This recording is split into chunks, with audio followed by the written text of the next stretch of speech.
شر الأمور محدثاتها وكل محدثة بدعة وكل بدعة ضلالة وكل ضلالة في النار.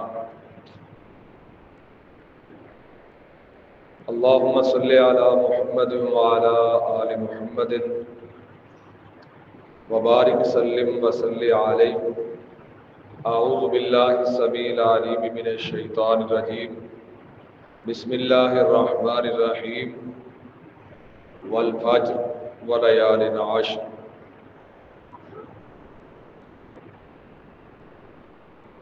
حمد و ثنا، تعریف، کبریائی، نظر و نیاز اللہ وحدہ لا شریک کی ذات کے لیے خاص ہے۔ درود و سلام امام الانبیاء حضرت محمد رسول اللہ صلی اللہ علیہ وآلہ وسلم کی ذات اقدس و اطہر پر ہو۔ میرے لیے انتہائی احترام کے لائق محترم بزرگوں، دوستوں، بھائیوں، ذی الحج کے ایام شروع ہو چکے ہیں۔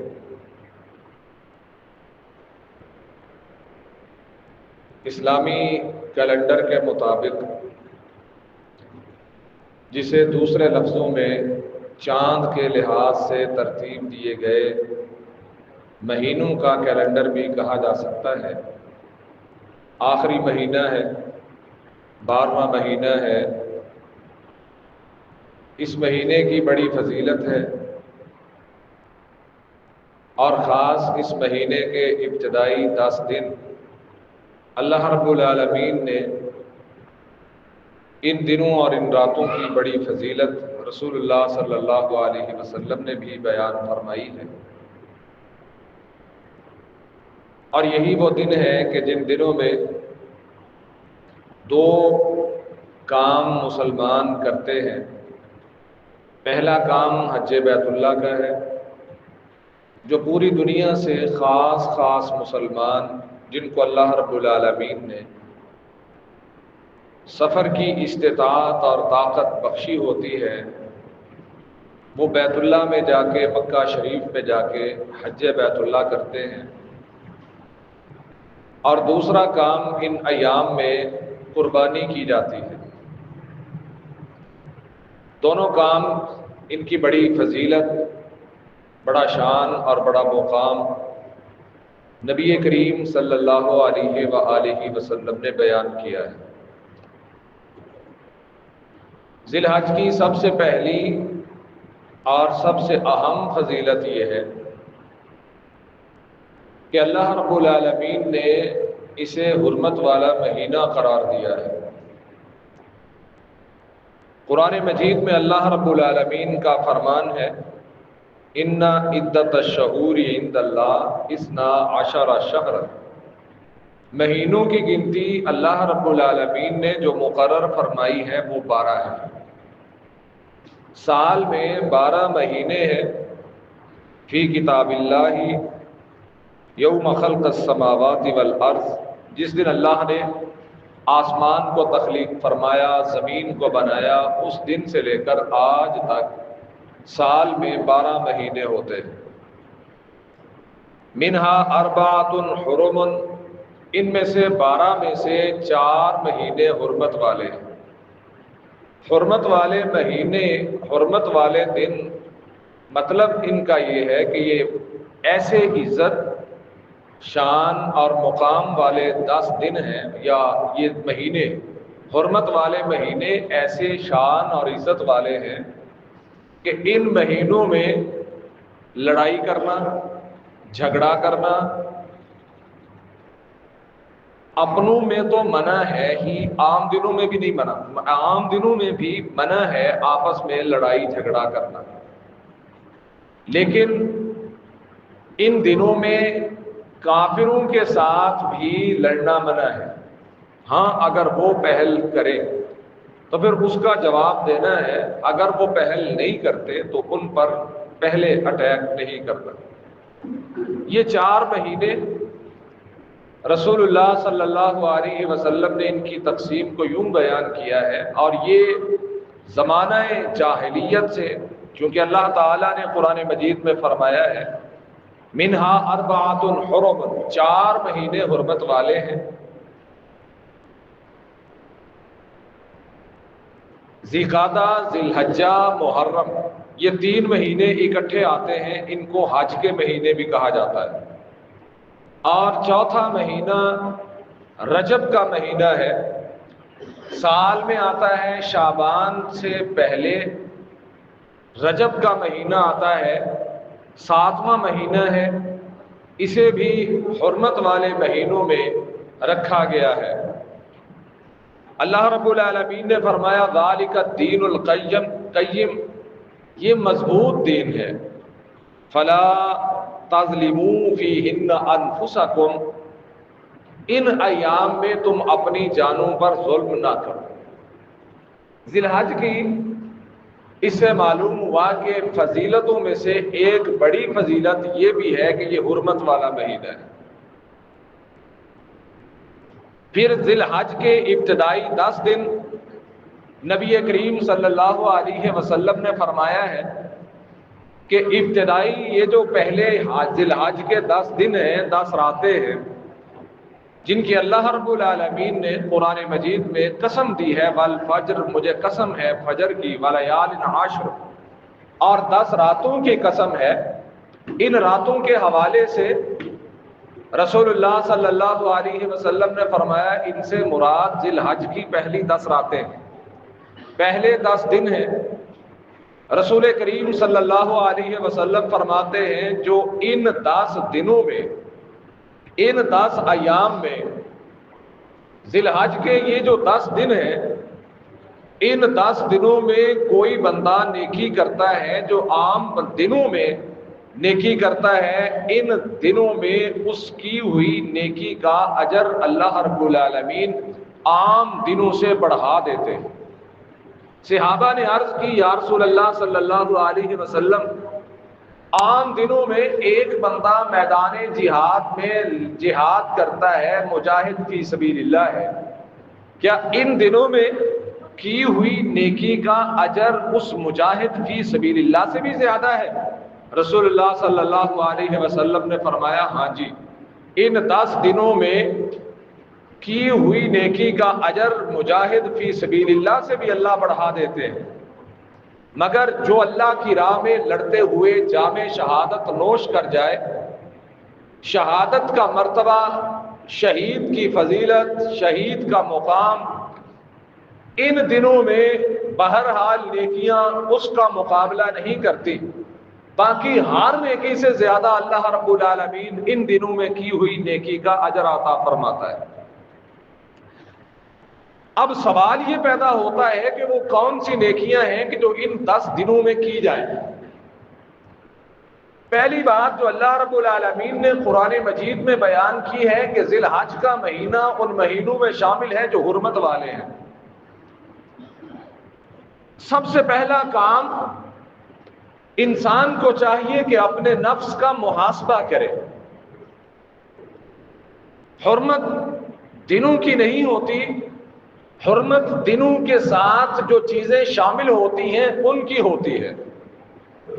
اگر تو کوئی رشتہ دار آپ سے ناراض ہے تو ان 10 دنوں میں اس رشتہ دار کو مناؤ، اس کے ساتھ صلح کرو، اس کے ساتھ رضامندی بناؤ۔ آپ کا کوئی دوست آپ سے ناراض ہے، آپ کا کوئی رشتہ دار آپ سے ناراض ہے، ان 10 دنوں میں لڑائی جھگڑا، 10 دن کیا پورا مہینہ ذی الحج کا اور آگے محرم کا مہینہ اور ایک مہینہ جو پیچھے گزر چکا ہے ذی قعدہ کا، ان 3 مہینوں میں لڑائی جھگڑا، دنگا فساد منع ہے، حرام ہے، یہ حرمت والے مہینے ہیں۔ اگر کوئی بندہ پہل کرتا ہے تو اللہ رب العالمین نے قرآن مجید میں ارشاد فرمایا ہے والحرمات قصاص، جس نے ان دنوں کی حرمت کو پامال کیا اس سے بدلہ لیا جائے گا۔ کہ ذی الحج کے ان ایام میں یہ جو 10 دن ہیں، خاص رسول اللہ صلی اللہ علیہ وآلہ وسلم نے ان 10 دنوں کی فضیلت کے بارے میں ارشاد فرمایا ہے کہ ان دنوں میں نیکی کا اجر اللہ رب العالمین بہت زیادہ بڑھا دیتے ہیں۔ اور پھر رسول اللہ صلی اللہ علیہ وسلم کی سنت تھی کہ آپ صلی اللہ علیہ وسلم ان پہلے جو 9 دن تھے کوشش کیا کرتے تھے کہ ان 9 دنوں میں روزے رکھیں.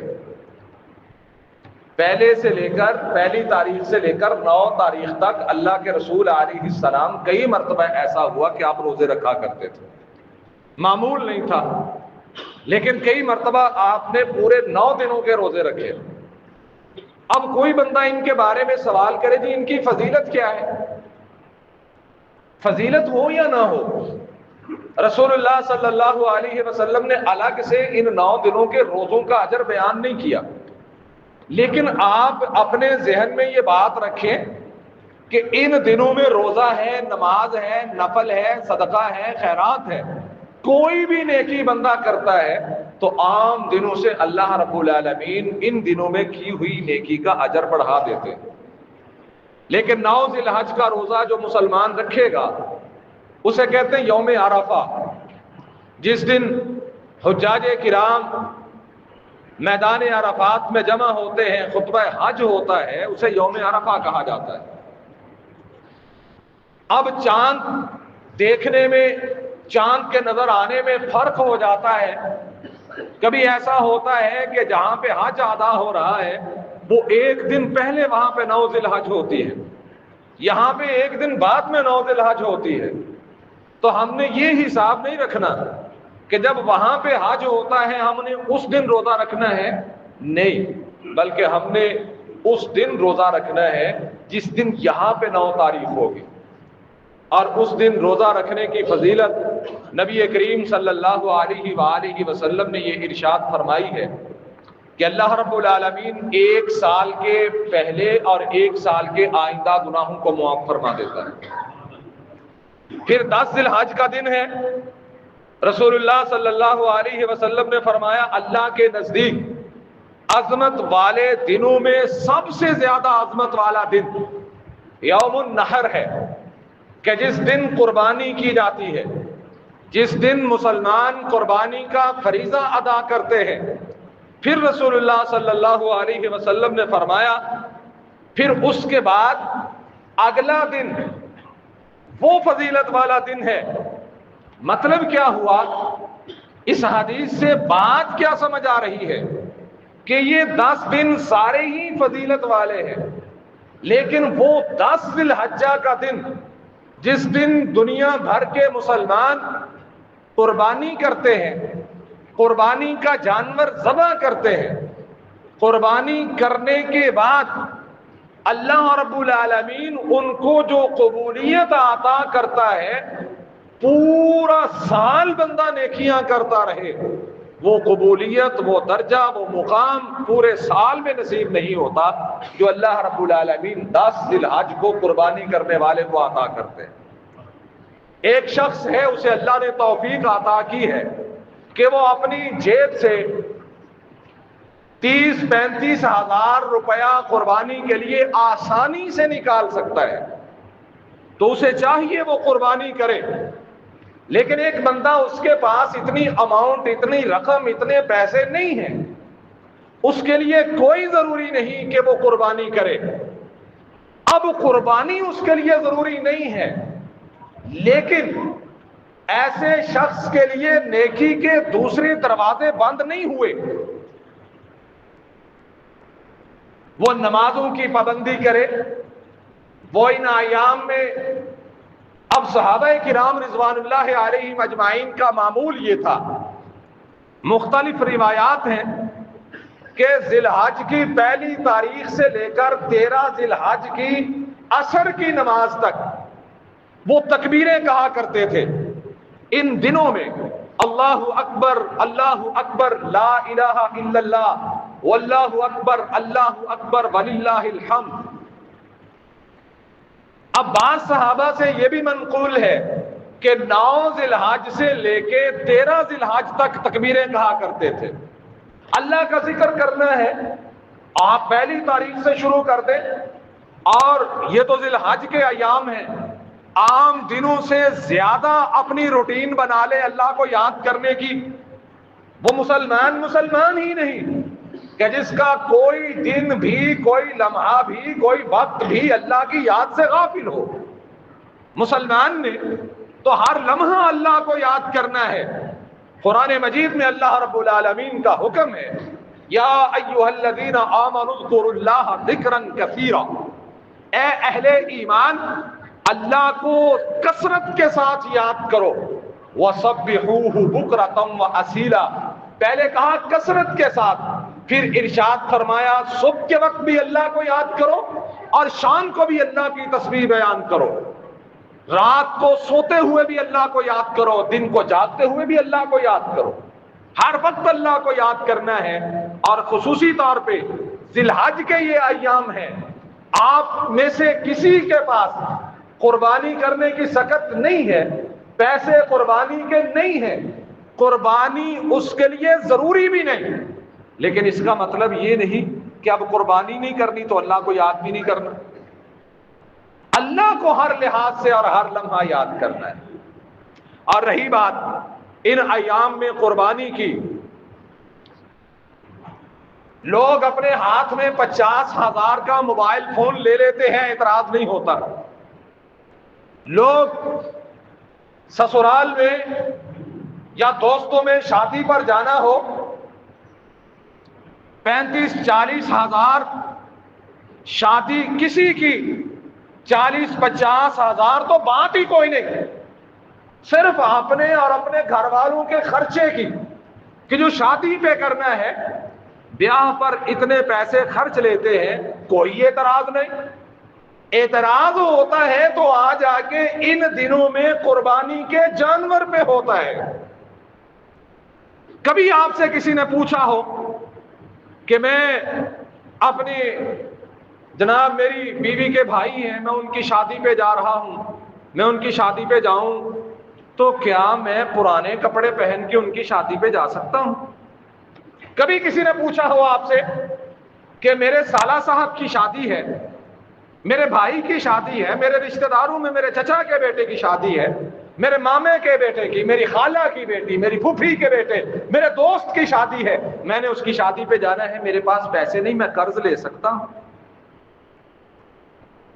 پتہ ہوتا ہے سر پہ پڑی ہوئی ہے، اس کو نبھانا ہے، پورا کرنا ہے، اور اس کی شادی پہ جانے کے لیے ضرورت سے بھی زیادہ ہم قرضے اٹھا لیتے ہیں، اور ایک طرف قربانی ہے، اور وہاں پہ شادی کے لیے قرضہ کیوں اٹھایا؟ اٹھانے کی وجہ کیا ہے؟ وجہ یہ ہے کہ ہماری عزت رہ جائے، ہماری دوستوں کی نظر میں، رشتہ داروں کی نظر میں، پیاروں کی نظر میں۔ اور ہماری حالت تو یہ ہے کہ ہم نماز پڑھنے کے لیے آئیں، کبھی اپنے لباس پر ہم غور نہیں کرتے کہ ہمارا لباس اچھا ہے یا برا۔ دن میں 5 وقت اپنے اللہ کے سامنے آ کے کھڑے ہوتے ہیں، اور کائنات میں سب سے بڑی ذات اگر کسی کی ہے تو وہ اللہ کی ذات ہے، جس کی عزت اس کے سامنے سلامت رہ گئی۔ دنیا میں اگرچہ لوگ اسے بے عزت بھی کر دیں تو پرواہ نہیں ہے، اللہ اس کی عزت کو محشر کے میدان میں بحال کر دے تو اس سے بڑا معزز اس کائنات میں کوئی نہیں۔ ہماری حالت تو یہ ہے کہ ہم نماز کے لیے آتے ہیں، جیسا لباس ہے ویسا ہی لباس پہن کے آ گئے، کپڑوں کو گوبر لگا ہوا ہے تو کوئی حرج نہیں۔ یہ علماء کرام نے یہ تھوڑی سی سہولت دے دی کہ نماز نہ چھوڑنا بھائی، اور یہ سہولت ہے۔ ایک بات جواز کے طور پہ کہی جاتی ہے، میں آپ کو اس انداز سے سمجھاتا ہوں۔ کسی نے کہا تھا دیوار کیا گری میرے کچے مکان کی، لوگوں نے گزرنے کے راستے ہی بنا لیے۔ ایک سہولت دی جاتی ہے کہ آپ مجبوری کے وقت یہ کام کر سکتے ہیں۔ اب مجبوری ایسی ہے کہ ہمیں ہر نماز میں آ پڑتی ہے۔ یہ کبھی کبھار ہوتا ہے کہ آپ کپڑوں کو گوبر لگ گیا تو چلو نماز پڑھ لو، نماز نہ چھوڑنا، کبھی کبھی۔ ہماری حالت جب نماز کے معاملے میں ایسی ہے تو پھر قربانی کے معاملے میں تو آٹومیٹکلی اس سے بڑھ کے ہوگی۔ ہم بڑے سیانے ہیں، بڑے دانے ہیں، بڑے سمجھدار ہیں، لیکن دنیا کے معاملے میں ہم سمجھدار ہیں، دین کے معاملے میں ہم کہتے ہیں ہمیں پتہ ہی کوئی نہیں۔ پہلے مولوی صاحب انج کہندے سی، ہن مولوی صاحب انج کہندے نے۔ اللہ کے بندے، تجھے اللہ نے عقل دی ہے، سینس دی ہے، شعور دیا ہے، 4 لفظ تجھے بولنے بھی آتے ہیں، پڑھنے بھی آتے ہیں، لکھنے بھی آتے ہیں، کیوں نہیں آگے ایک قدم بڑھا کے تو دین کو پڑھتا؟ مولویوں کا قصور نکال دینا بعد میں، جی فلانے مولوی صاحب نے ایسے کہا تھا، فلانے مولوی صاحب نے ایسے کہا تھا۔ مولوی نے دینا ہے اپنا حساب، چارہ اپنا اپنا کرنا ہے ہر ایک نے، ہم نے دینا ہے اپنا حساب۔ ایک بات سمجھ آ گئی کہ جس طرح ضروری سمجھا شادیوں کے لیے قرضے اٹھا کے شادیاں بھگتا لی، کیوں اٹھاتے ہیں قرضے؟ دماغ میں یہی ہوتا ہے نا، قرضہ اٹھائیں گے قرضہ اتار لیں گے، اور قربانی کا قرضہ ہی نہیں اترنا، قربانی کا قرضہ نہیں اترنا۔ جس بندے کو یہ علم ہے کہ آج میں تھوڑا مقروض ہوں، میرے فلاں جگہ پیسے ہیں، فلاں جگہ پیسے ہیں، میں نے فلاں جگہ کام کیا ہے، فلاں جگہ کام کیا ہے، میرے وہ سارے پیسے 1-2 دن میں اکٹھے ہو جائیں گے، عید کے بعد اکٹھے ہو جائیں گے، آ جائیں گے، مل جائیں گے، میں بنا لوں گا، تو ایسے بندے کو قربانی کرنی چاہیے، ایسے بندے کو قربانی کرنی چاہیے۔ اور اب کئی ایسے ملتے ہیں، وہ کہتے ہیں قربانی ضروری نہیں، بیوہ کی بیٹی کی شادی ضروری ہے۔ قربانی ضروری نہیں بیوہ کی بیٹی کی؟ اچھا قربانی 35,000 کی ضروری نہیں، 35 لاکھ کا مکان بنا کے بیٹھنا ضروری ہے؟ مکان تو 3.5 لاکھ کا بھی بنا ہو تو وہ بھی کافی ہے۔ مکان بناتے ہوئے کوئی تکلیف نہیں، چاہے 3 کروڑ لگ جائے، ایک 35,000 روپیہ قربانی کے جانور میں حصہ رکھنا ہے تو ہمارے پاس سینکڑوں ادھر آ جاتے ہیں، بیوہ کی بیٹی کی شادی ہے، میرے محلے میں فلاں ہے فلاں ہے، حضرت جی قربانی کے پیسے وہاں پہ نہ لگا دو، لیکن قربانی کا اجر اللہ نے نہیں عطا کرنا۔ وہ جو محلے کا کام ہے نا، وہ تیرے اکیلے کے ذمے نہیں ہے، وہ جو تیرے سسرال میں تیری سالی کی بیٹی کی شادی ہے، وہ تیرے اکیلے کا کام نہیں ہے، وہ تو کسی اور کو بھی کہے گا، 2 4 10 لوگوں کو ساتھ ملائے گا، وہ کام ہو جائے گا۔ لیکن یہ قربانی تیرا اکیلے کا کام ہے اور تیرے اللہ کے لیے کام ہے۔ جس اللہ نے پیدا کیا ہے، جو اللہ رزق دیتا ہے، جو اللہ زندگی عطا کرتا ہے، ہر صبح نئی زندگی عطا کرتا ہے، جو اللہ رات کو آرام اور سکون کی نیند دیتا ہے، یہ قربانی اس کا حق ہے، تیرے مال میں سے تو نے ادا کرنا ہے۔ کئی بندے ایسے اللہ کے بندے ملتے ہیں، حضرت جی میں نے عمرے کے لیے پیسے رکھے ہیں، زندگی میں یاد رکھیں اللہ کا فریضہ حج 1 مرتبہ فرض ہے، سن لیں اس بات کو کان کھول کے، 1 مرتبہ عمرہ یا حج فرض ہے۔ جس کو اللہ نے پیسے دیے اور جس کے پاس پیسے پڑے ہوئے ہیں کہ عمرہ کر کے آئے، اس کا فرض بنتا ہے کہ سب سے پہلے وہ عمرہ کر کے آئے، باقی کام بعد میں۔ کیا میں اور آپ دین کو اللہ کے رسول سے زیادہ سمجھنے لگ گئے؟ کہ اللہ کے رسول کی زندگی میں بچیوں کی شادیاں نہیں ہوتی تھی؟ یہ سارے ہم نے عللے تللے بنائے ہوئے ہیں، ان کو پورا کس نے کہا ہے کہ بارات 500 بندے کی لے کے آؤ؟ ہمارے ہاں شادیاں نہیں ہوتی، بلکہ ہم لڑکی والوں کے گھر ان کو فتح کرنے جاتے ہیں۔ کہاں لکھا ہے دین میں کہ 100 بندے کی بارات نہ ہوئی تو آپ کا نکاح قبول نہیں ہوگا؟ بتائیں مجھے، کہاں لکھا ہے دین میں 50 بندے کی بارات نہ ہوئی تو تمہارا نکاح قبول نہیں ہوگا؟ کہاں لکھا ہے دین میں کہ تمہاری 40 بندوں کی بارات نہ ہوئی تو تمہارا نکاح قبول نہیں ہوگا؟ دین تو کہتا ہے نکاح کے لیے لڑکی لڑکے کی رضامندی اور ان کے وارثوں کا ہونا، ولیوں کا ہونا ضروری ہے، باقی کوئی آئے یا نہ آئے۔ ہمارے یہاں پہ 35 40 سال کے بچے اور بچیاں ہو چکے ہیں، شادیاں نہیں ہو رہی، کیوں؟ وہ جو بارات کا لاؤ لشکر ساتھ لے کے جانا ہے نا، اس کی بسوں کے کرائے بھی جمع کرنے ہیں، وہ جو 1500-1600 کی برادری کو اکٹھا کر کے ولیمہ کرنا ہے، ان کے لیے بھی پیسے اکٹھے کرنے ہیں، اس لیے بچہ 35 سال کا ہو گیا، نکاح ہی نہیں ہو رہا۔ یہ ساری مشکلیں ہم نے اپنے لیے خود کھڑی کی ہیں۔ خدا را اللہ کا واسطہ ہے، ان کو اپنے دین پر ترجیح نہ دو. تمہارا دین تمہارے اوپر کسی قسم کی مشکل نہیں ڈالتا. تمہارا دین ایسا ہے. عبد الرحمن بن عوف بڑے کاروباری تھے, بڑے تاجر تھے. مدینہ میں پہنچے, ان کا انصاری بھائی بنایا گیا. اس نے کہا کہ عبد الرحمن تو جو کہتا ہے میں کر دیتا ہوں, گھر آدھا, بیویاں 2 طلاق دیتا ہوں, نکاح کر لے 1 سے عدت کے بعد, تجھے پیسے بھی دیتا ہوں, کاروبار کر لے. اس نے کہا کچھ نہیں چاہیے, مجھے منڈی کا راستہ بتاؤ, میں کاروبار کروں گا. چند دن گزرے. ایک دن عبد الرحمن بن عوف نبی کریم صلی اللہ علیہ وسلم کے سامنے آ کے بیٹھا ہوا ہے. پوچھا عبد الرحمن بڑے نہا دھو کے آئے ہو, نئے کپڑے پہن کے آئے ہو, خیر ہے؟ اس نے کہا یا رسول اللہ صلی اللہ علیہ وسلم میرا نکاح ہو گیا ہے. کیا ہو گیا؟ نہ بولے ہو جے, کیونکہ ایسا تو 60 بندے کی برات کھڑنی نال. کیا ہو گیا؟ نکاح ہو گیا. ہوں مسیطے آ کے جو تھوڑے جو کوئی بندہ آخے قاری صاحب میرا نکاح ہو گیا, تو میں کی کہنا انہوں, بڑی گل ہے, نکاح کرا لیا, سانو کچھ ہے ہی نہیں.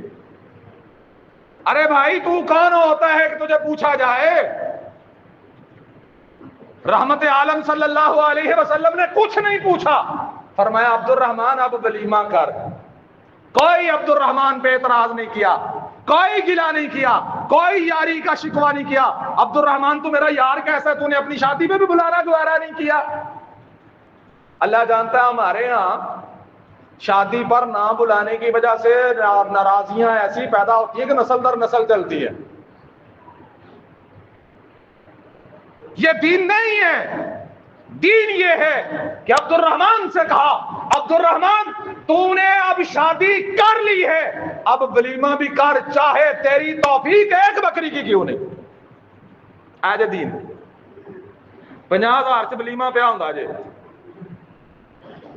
ساڈا ایتھے 50 لاکھ بھی لگ جاندہ پھر بھی ولیمہ نہیں ہوندا. اور نام کس کا ہے؟ دین کا. اور اس کو بنیاد بنا کے میرے بعض بھائی کہتے ہیں عمرے پہ نہیں جانا, پہلے یہ کام کرنا ہے. ہم نے بدلنا نہیں, دین کو بدلنا ہے. اللہ کے بندے, دین اس چیز کا نام ہے کہ ہم نے دین کے مطابق بدلنا ہے. ہم نے کس کے مطابق بدلنا ہے؟ اور دین نے کہا ہے زندگی میں 1 دفعہ جس کو اللہ نے پیسے دیے, استطاعت دی ہے, عمرے کو کہتے ہیں حج اصغر. عمرے کو کیا کہتے ہیں؟ حج اصغر. اور حج کو کہتے ہیں حج اکبر. حدیث میں لکھا ہوا ہے زندگی میں 1 دفعہ اگر اللہ نے توفیق دی ہے تو ضرور عمرہ یا حج کر کے آؤ. بعد میں نہ کبھی جاؤ, کرو بیوہ عورتوں کی بچیوں کی شادیاں, کون منع کرتا ہے آپ کو؟ لیکن اس کو بنیاد بنا کے قربانی جیسا فریضہ, عمرے جیسا عمل, حج جیسا فریضہ, اس کو چھوڑ دینا. اللہ کے نبی نے فرمایا جو حج نہیں کرتا استطاعت کے باوجود, حوالے کا میں ذمہ دار ہوں. اللہ کے رسول فرماتے ہیں وہ یہودی مرا یا عیسائی مرا, اسے مسلمانوں کے قبرستان میں دفن بھی نہ کیا جائے. اسی کیڑیاں گلاں کرتے جی یار, اللہ دے بندے. یہ دین ہے, دین پہ عمل کرنا ہے. اللہ رب العالمین ہمیں سمجھنے کی توفیق عطا فرمائے. تو ان دنوں میں ہم تو چونکہ اب حج شروع ہو چکا ہے, لوگوں نے حج کے دن شروع ہو گئے ہیں, لوگ جا رہے ہیں. 8 ذی الحج تک لوگوں کا جانا لگا رہے گا. اب نہ تو ویزا لگ سکتا ہے نہ کچھ ہو سکتا ہے. ویسے بھی ہم میں سے میں نہیں سمجھتا کہ کوئی اتنا وہ پیسے والا ہو کہ وہ حج کے لیے چلا جائے. لیکن ایسے کئی احباب میرے موجود ہیں کہ جو ہم سارے ہی ذی الحج کے ان ایام میں اگر قربانی بھی نہیں کر سکتے تو دوسرے عمل کر لیں. دوسرے عمل کیا ہے؟ اللہ کا ذکر کثرت سے کریں, نمازوں کی پابندی کریں, رشتہ دار ناراض ہیں ان کے ساتھ صلح اتفاق بنائیں, ان کو منائیں. یہ نہیں کہ وہ آ کے منائے گا تو مانیں گے, نہیں, اس کے پاس جا کے منا لو, اللہ اس کا بھی اجر عطا فرمائے گا آپ کو. یاد رکھیے گا, آپ اس کو منانے جاؤ گے, قدم قدم کے بدلے اللہ نیکیاں دے گا, قدم قدم کے بدلے. چاہے باپ ناراض ہے, بیٹا ناراض ہے, بھائی ناراض ہے, دوست ناراض ہے, کوئی بھی ناراض ہے مسلمان, اس کو منا لیں, یہ بھی ایک عمل ہے. اللہ رب العالمین ہمیں ذی الحج کے ان ایام کی فضیلت کو سمجھنے کی توفیق عطا فرمائے, زندہ رکھے اسلام پہ, موت ایمان پہ عطا فرمائے. وما علیہ الا